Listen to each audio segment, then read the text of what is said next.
Good morning students.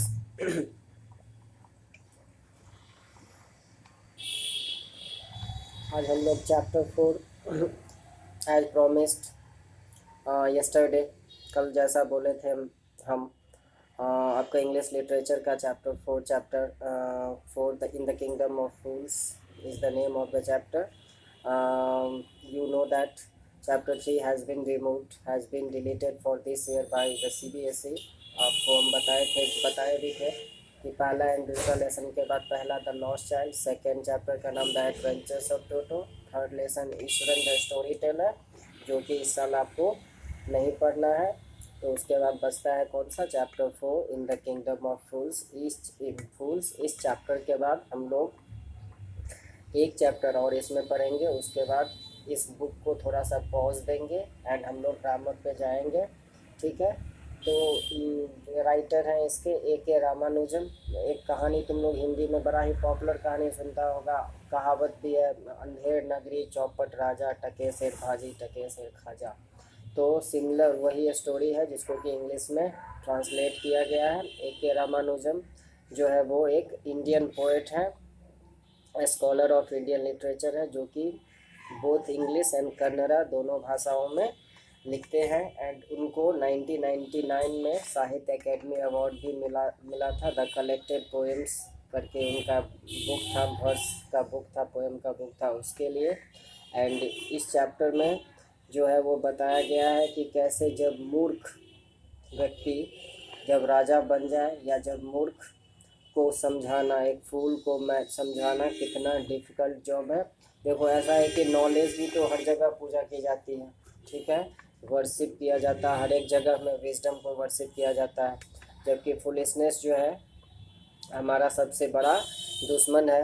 क्यों knowledge को क्यों पूजा जाता है? क्योंकि नॉलेज, अगर आपके पास विजडम है तो विजडम के थ्रू आप राइट एंड रॉन्ग के बीच में डिफ्रेंशिएट कर सकते हैं, उसमें अंतर कर सकते हैं। एंड जब आपका लाइफ में डिफ़िकल्टी आए, when your life is in trouble, you can decide what to do and what not to do with the help of your wisdom. And that's why बोला जाता है कि ज्ञानी, पढ़ना लिखना ज्ञान होना बड़ा ही ज़रूरी है। तो यहाँ पे जो स्टोरी है वो एक ऐसे ही राजा की कहानी है, जो कि राजा भी फूल उसका, एंड उसके जो मंत्री थे, उसके जो मिनिस्टर्स थे, वो भी उसी की तरह थे। तो कैसे उस पूरे राज्य में ट्रेजेडी मच गई, उसको बड़ा ही फनी लाइट हार्टेडली जो है वो एक्सप्लेन किया गया है। लेकिन इससे डीप लेसन जो है वो मोरल जो है आप ले सकते हैं। तो let's get on with the story. So in the kingdom of fools, let's get on with the story. अच्छा, it is believed that fools are so dangerous that only very wise people can manage them. Who are the fools in the story? What happens to them? Okay, ये माना जाता है कि फूल्स इतने ज़्यादा खतरनाक होते हैं कि एक बहुत ज्ञानी व्यक्ति ही, बुद्धिमान व्यक्ति ही एक मूर्ख को मैनेज कर सकता है, उसको समझा सकता है, उसको बुझा सकता है। नहीं तो एक मूर्ख व्यक्ति जो है वो लोगों की बातों से जल्दी कन्विंस होता ही नहीं, उसका अलग ही माइंडसेट चलता है, उसका अलग ही वो क्या बोलते हैं, उसकी थॉट प्रोसेस रहती है। तो फूल्स आर सो डेंजरस, इतने खतरनाक होते हैं कि सिर्फ और सिर्फ वेरी वाइज मैन ही उसको मैनेज कर सकते हैं। तो आपको पता करना है कि इस स्टोरी में फूल्स कौन है and what happens to them, उनके साथ क्या होता है। आप लोग पहले भी स्टोरी इसको पढ़े होंगे, लेकिन फिर से पढ़ते हैं। इंग्लिश में शायद हमको लगता है कि you are reading it for the first time. इससे पहले आप लोग हिंदी के बुक्स में, या अपने सिबलिंग्स के मुंह से, या फिर अपने पेरेंट्स के मुंह से, टीचर के मुंह से ये कहानी और इससे रिलेटेड कहावतें जो है वो, अंधेर नगरी चौपट राजा, ये एक ऐसा लाइन है जो कि मोस्टली लोग एक्सक्लेम करते हैं इंडिया में, जब उनको अपने राज्य में, अपने देश में सब कुछ उल्टा पुल्टा नज़र आता है, तो वो यही रिमार्क देते हैं कि अंधेर नगरी चौपट राजा है, क्या करें। ठीक है, तो खैर हम पढ़ते हैं, स्टोरी स्टार्ट करते हैं। In the kingdom of fools both the king and the minister were idiots. They didn't want to run things like other kings, so they decided to change night into day. पहला ही horrible decision देखो, मूर्ख आदमी क्या कर सकता है। And उससे सबसे बड़ी बात है क्या, कितनी बड़ी ट्रेजेडी वहाँ के जो वहाँ की जो प्रजा है, वहाँ के जो सब्जेक्ट हैं, पीपल है, लोग हैं उस राज्य के, उनको कितना सफ़र करना पड़ता है। तो इन the kingdom of fools both king and minister दोनों ही इडियट्स थे। वे चीज़ों को जिस तरह दूसरे राजा रूल करते थे, चलाते थे अपने किंगडम को, वैसा नहीं करते थे, बल्कि वो रेस्ट ऑफ द किंग से अलग दिखने के चाह में उन्होंने क्या किया, तो नाइट को डे में चेंज कर दिया एंड डे को नाइट में चेंज कर दिया। कहने का मतलब ये कि दिन में आदमी जगता है, अपने डेली वर्क्स पे जाता है, अपने जॉब पे जाता है, तो अब क्या हो गया, रात को जगना है, अपने काम पे जाना है, तो यानी दिन की सारी एक्टिविटीज़ रात में एंड रात की सारी एक्टिविटीज़ दिन में। तो they order that everyone should be awake at night. सारे लोग, उन्होंने ये ऑर्डर दे दिया कि सारे लोग रात को जगे रहेंगे, टिल देयर फील्ड्स, अपने खेतों को जोतेंगे, खोदेंगे, एंड अपना बिजनेसेस ओनली आफ्टर डार्क, सिर्फ अंधेरा होने के बाद ही अपने काम धंधा को देखेंगे, बिजनेस वगैरह करेंगे, and go to bed as soon as the sun came up. वाह। एंड बेड पे जाएंगे तब जैसे ही रात ख़त्म होने लगेगी, यानी सुबह सूर्योदय होने लगेगा, तब वे सारे लोग चले जाएंगे कहाँ, सोने के लिए अपने अपने घर। Anyone who disobeyed would be punished with death, और जो भी इस बात को डिसअबे किया तो उसको मौत की सज़ा। वाह। The people did as they were told for fear of death. लोग क्या करते, मरता क्या ना करता वाली सिचुएशन थी, तो लोग मृत्यु के डर से, मरने के डर से, जैसा ऑर्डर मिला वैसा उन्होंने करा, वैसा उन्होंने किया। The king and the minister काफ़ी डिलाइटेड थे at the success of their project. अपने प्रोजेक्ट, अपना उनका जो प्लान था, योजना था, उसके सक्सेस से काफ़ी they were happy. And one day guru and disciple arrived in the city. It was a beautiful city, it was broad daylight, but there was no one about. Everyone was asleep, not a mouse stirring. Okay. एक दिन क्या होता है, गुरु and उसका disciple city में पहुंचते हैं। Disciple मतलब उसका शिष्य। एक ब्यूटीफुल सिटी था ये, ब्रॉड डे लाइट था, दिन की रोशनी थी, लेकिन there was no one about. हालांकि दिन का समय था, लेकिन कोई नज़र नहीं आ रहा था। एवरी वन वॉज स्लीप, सारे लोग सोए हुए थे, because of the orders of the king. Okay.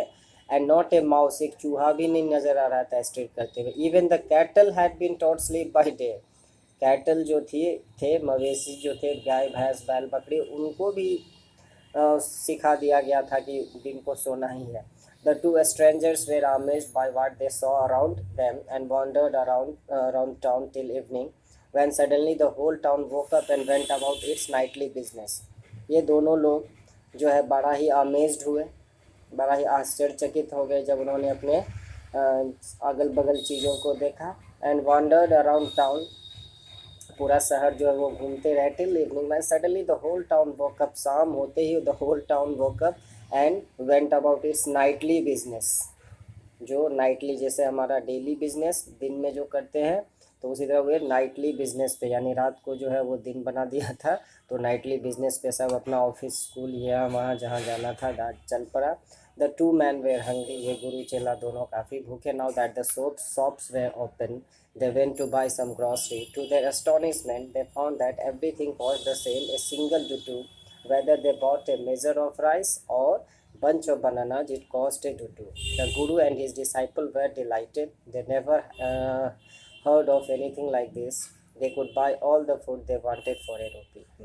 दोनों भूखे थे, तो शाम में जब दुकान खुली तो गए ग्रॉसरीज खरीदने के लिए। उनके एस्टॉनिशमेंट, उनके आश्चर्य का ठिकाना नहीं रहा जब उनको ये पता चला कि सारे चीज़ों के का जो रेट है वो सिंगल डुडू, एक डुडू वहाँ का यूनिट होगा, करेंसी पैसा, तो सेम था। भले ही आप ए मेजर ऑफ राइस लो, बंच ऑफ बनानाज लो, सबका एक ही रेट था। गुरु एंड डिसाइपल काफ़ी डिलाइटेड थे। They never heard of anything like this, कभी नहीं सुना था उन्होंने। तो जितना फूड चाहिए था उनको वो खरीद सकते थे, सिर्फ और सिर्फ एक रुपये में। When they had cooked and eaten, the Guru realized that this was a kingdom of fools and it wouldn't be a good idea for them to stay there.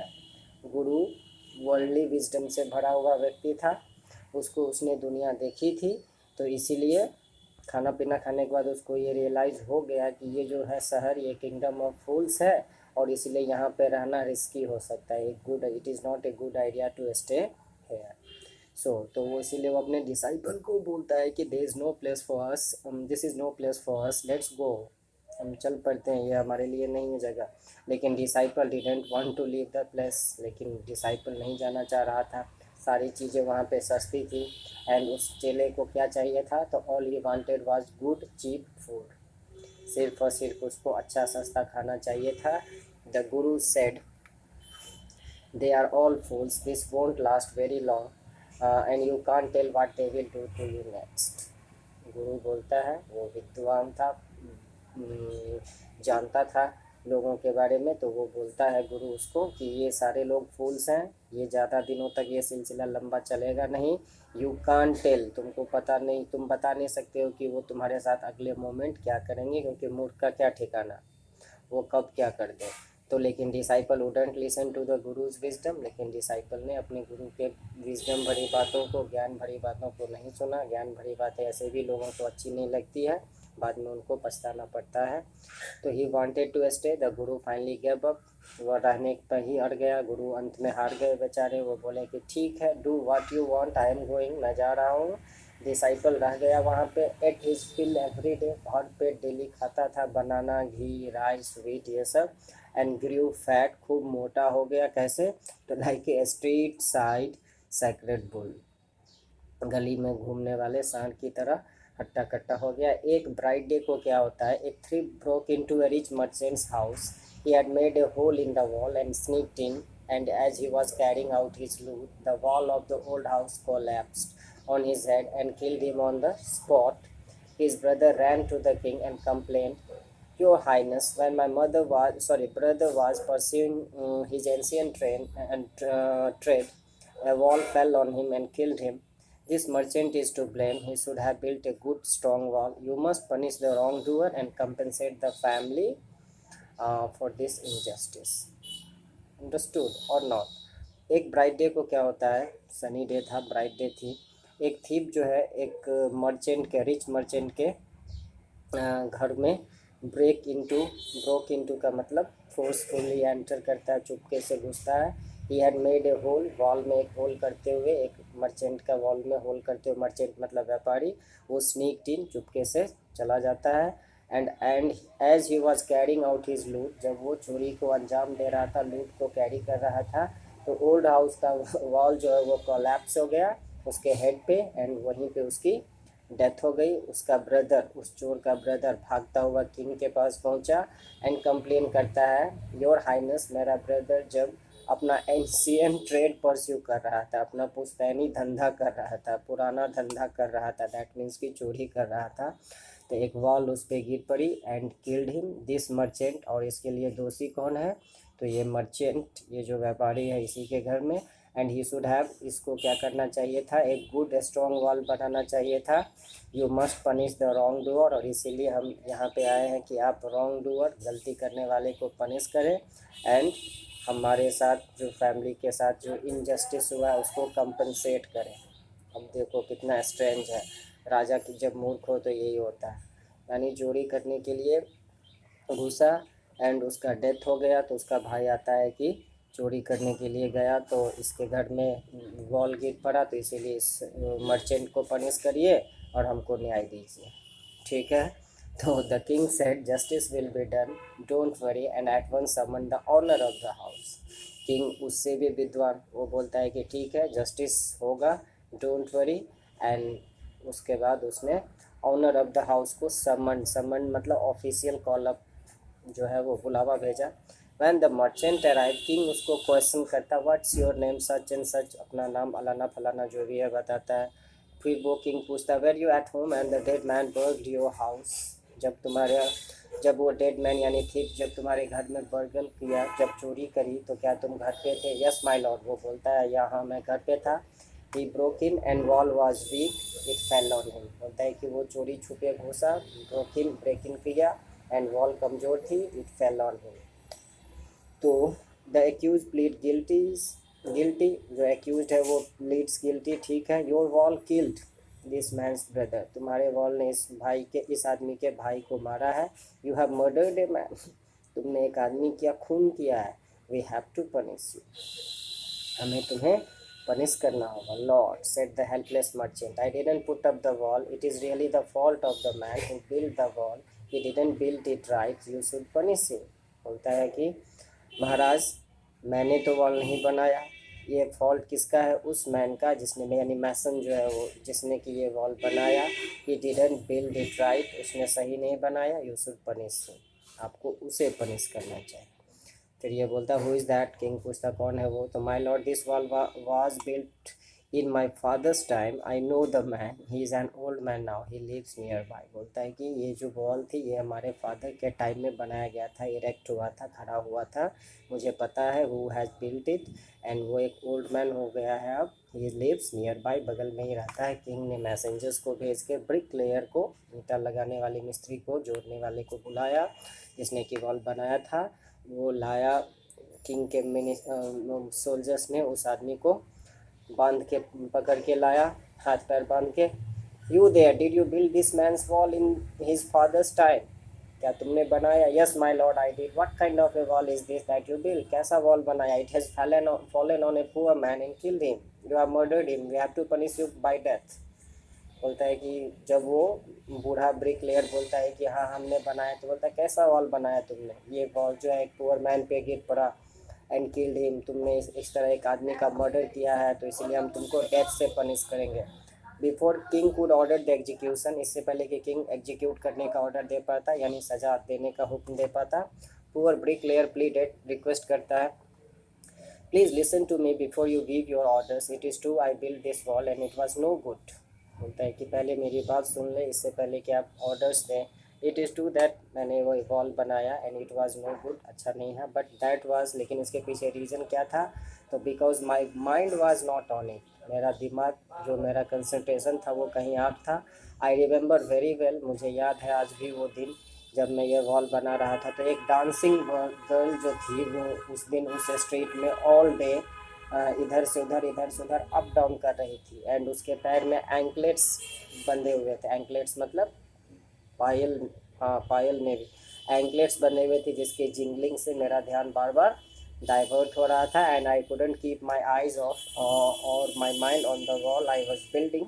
You must get that dancing girl, I know where she lives. तो ये लो, ये इसने एक नया culprit खड़ा कर दिया। तो बोलता है कि ठीक है, ये सही है कि ये वॉल मैंने बनाया, ये भी सही है कि ये वॉल मैंने उतना अच्छा से नहीं बनाया, कंसंट्रेशन में इस पर उतना ज़्यादा नहीं कंसंट्रेट नहीं कर पाया, लेकिन उसके पीछे वो रीज़न बताता है, वो ऐसा इसीलिए क्योंकि उस दिन स्ट्रीट में एक डांसिंग गर्ल पैरों में एंकलेट पहन के बार बार इधर से उधर कर रही थी, तो उसके एंकलेट्स के जिंगलिंग से मेरा ध्यान बार बार भटक रहा था, एंड तो इसीलिए आपको उस डांसिंग गर्ल को पकड़ के लाना चाहिए, एंड मुझे पता है where she lives. You are right, the case depends.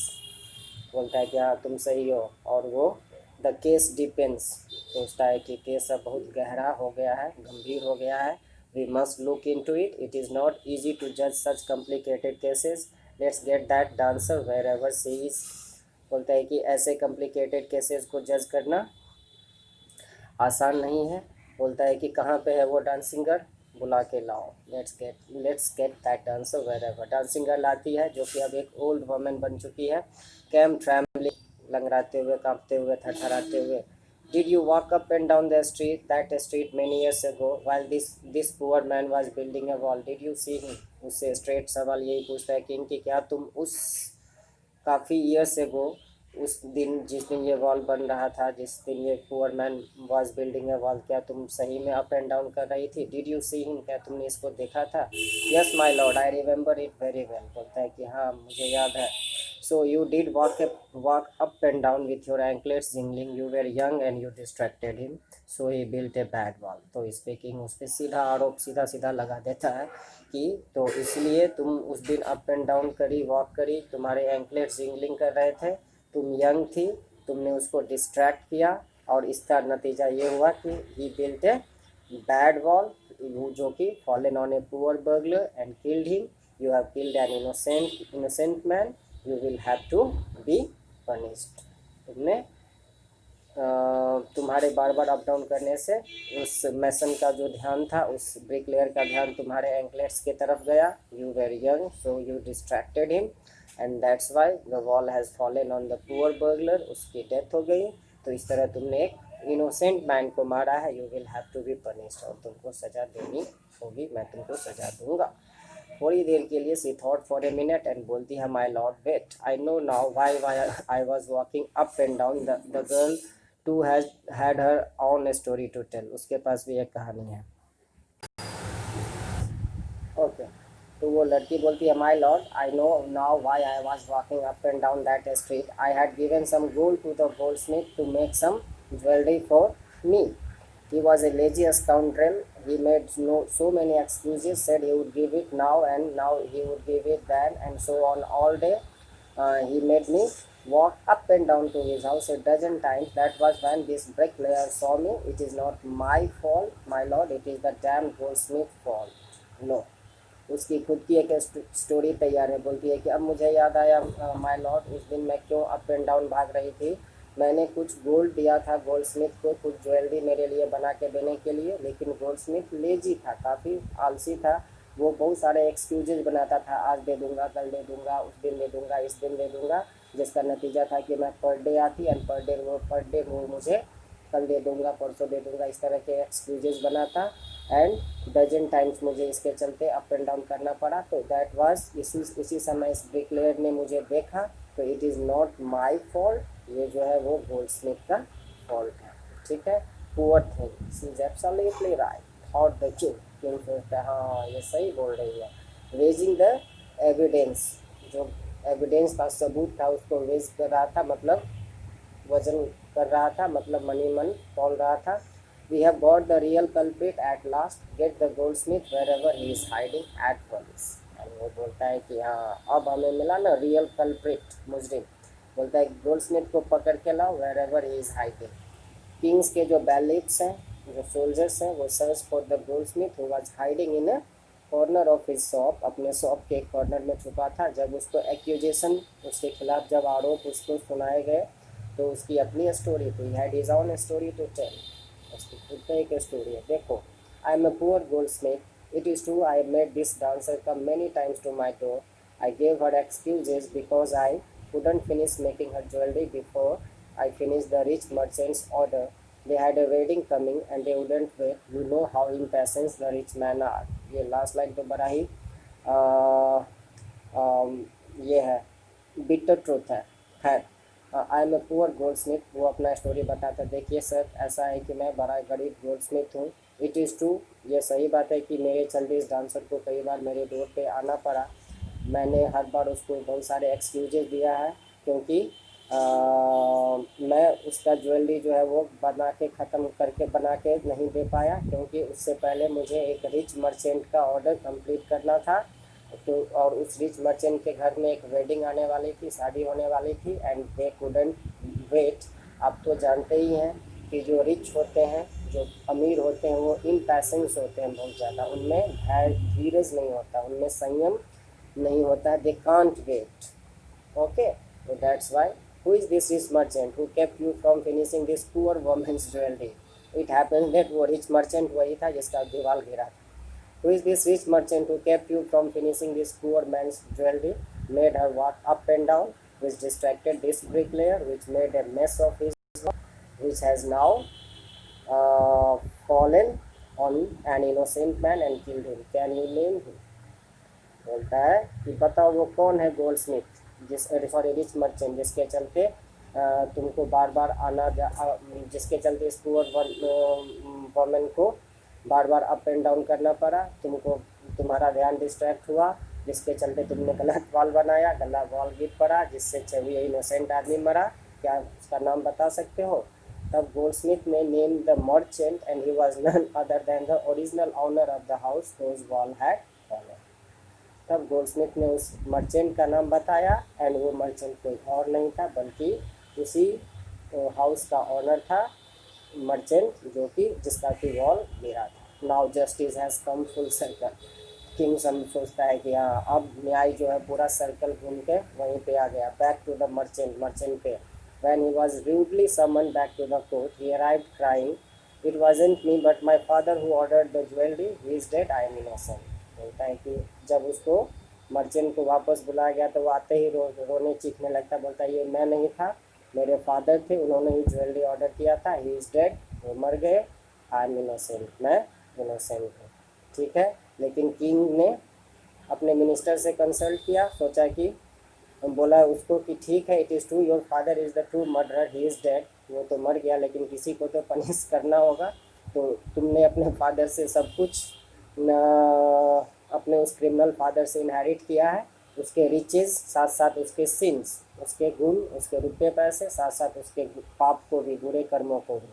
So I knew at once, मुझे शुरू से पता था, even when I first set eyes on you, that you were at the root of this horrible crime, you must die, तुम ही सारे समस्या की जड़ हो, एंड इसीलिए यू मस्ट डाई, तुमको मरना ही होगा।